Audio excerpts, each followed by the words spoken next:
What if the most dangerous player in baseball got thrown out of a game, and his team still destroyed the opponent without him? What if that same player just days later struck out 10 batters in a single outing and made it look like a warm-up drill? And what if while all of this was happening, the entire structure of how balls and strikes are called in Major League Baseball was quietly being reshaped by data that most fans have never even heard of? This is not a hypothetical. This happened. This is the story of one of the most chaotic, data-rich, and genuinely fascinating stretches of the 2024 MLB season, and if you think you already know it, you probably don't know the half of it.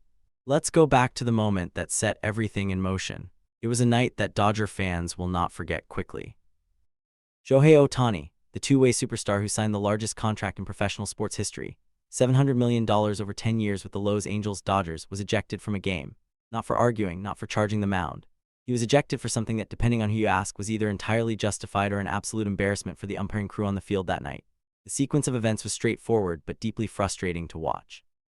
Ohtani had been battling through an at-bat, working the count, doing what elite hitters do, reading pitches, staying disciplined, waiting for something he could drive. Then came a called strike that by almost every measurable standard available was not a strike. The pitch was outside the zone. The numbers confirmed it, the replays confirmed it. And Ohtani, a player who by reputation and by record is one of the most composed competitors in the sport, reacted. He didn't charge anyone.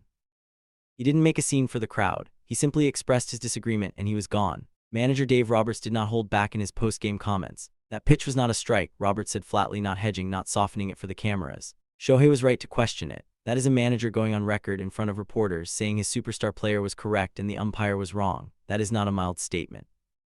That is a direct, on-the-record indictment of the call. Eduardo Rodriguez, who was on the field at the time, echoed the sentiment from a player's perspective. The frustration in the Dodger dugout that night was not performative, it was real, and it was grounded in the specific, documented reality that the pitch in question was outside the strike zone.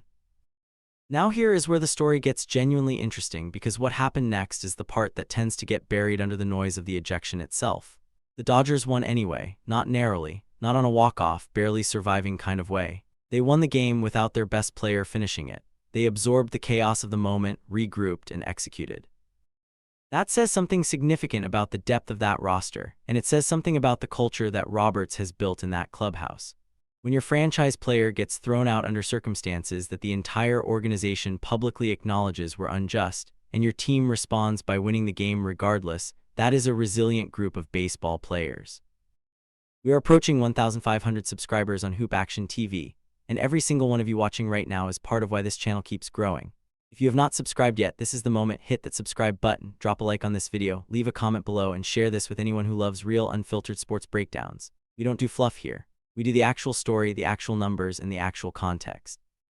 Subscribe now and be part of what we're building. But let's get back to Ohtani, because the ejection was just the opening act. What came after it is the part that genuinely demands attention. Shohei Ohtani did not sulk. He did not let the ejection linger in any visible way. In the days that followed, he went out and delivered one of the most dominant individual pitching performances of his career in a Dodger uniform. Against the New York Mets, Ohtani struck out 10 batters. 10. In a single game, let that number sit for a second. 10 strikeouts in one outing against a Mets lineup that had been swinging the bat well. This was not against a team that was struggling offensively or going through a rough patch in the rotation of their lineup. This was Ohtani on the mound, systematically dismantling professional hitters one by one, with the kind of filthy stuff that makes even elite hitters look confused at the plate. What makes Ohtani's situation in 2024 uniquely complicated is the structure of his role with the Dodgers. He is not functioning as a traditional two-way player the way he did during his time with the Los Angeles Angels. In 2024, Ohtani was primarily deployed as a designated hitter. His pitching appearances were being managed with extreme care, reflecting both the Dodgers' organizational philosophy and the reality that Ohtani was returning from Tommy John surgery that had ended his 2023 pitching season. Every start he made was not just a performance event, it was a data point in a larger recovery and management plan. That context makes the 10-strikeout performance against the Mets even more significant. This was a pitcher operating on a carefully managed workload, in a season defined by strategic limitations, going out and posting a 10K game. It was a reminder, if anyone needed one, that when Ohtani is on the mound and healthy, the ceiling of what he can do is still stratospheric. His approach at the plate in 2024 was equally calculated. Ohtani is not a player who expands the zone carelessly. His walk rate has historically been strong, and his ability to distinguish between pitches inside and outside the strike zone is one of the defining characteristics of his offensive profile, which is precisely why the ejection incident carried so much weight. It was not a case of a player arguing a borderline pitch after a bad at-bat. It was a case of one of the sport's most disciplined hitters being called out on a pitch that, by his own disciplined read of it, was not where it needed to be. The Dodgers, for their part, have been deliberate and systematic about how they use Ohtani. His inning totals were capped. His pitch counts were monitored. The decision-making around when he pitches and how long he goes is not left to in-game feel. It is driven by data, recovery metrics, and a longer-term organizational framework that is designed to keep him healthy and available not just for 2024, but for the duration of that $700 million contract. This is the business of modern baseball at the highest level, and it is a framework that sits directly on top of a broader conversation that has been building in the sport for several seasons now. Let's talk about automated ball strike systems, because this is the thread that runs underneath the entire Ohtani ejection story and connects it to something much larger than one game, one umpire, and one disputed call.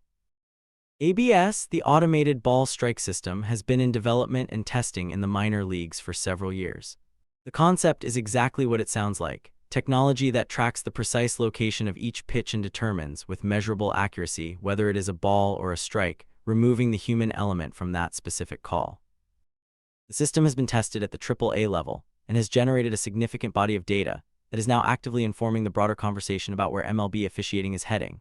Here is the number that matters most in this conversation: walk rates. In the AAA testing environment for the 2023 season, the walk rate climbed from 8.4% to 9.6% after ABS was implemented. That is a 1.2 percentage point increase. On its face, that might sound like a minor statistical footnote. It is not.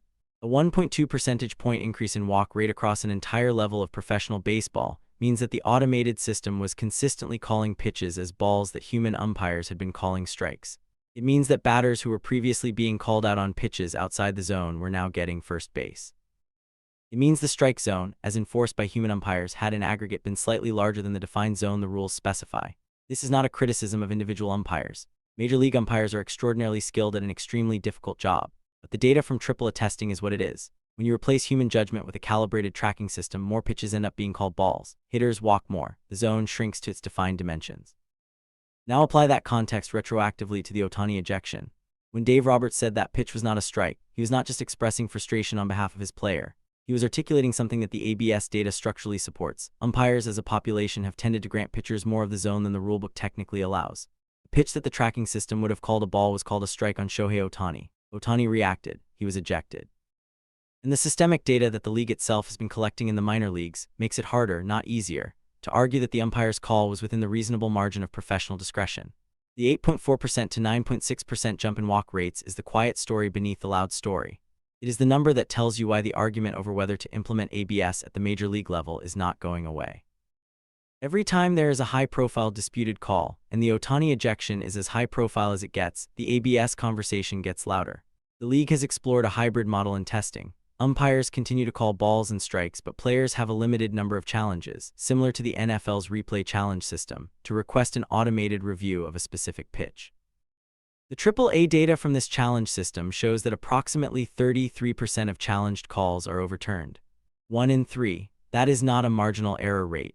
That is a substantial finding, and it is directly relevant to the question of whether the current system of human-only ball strike calls is functioning at the accuracy level the sport requires.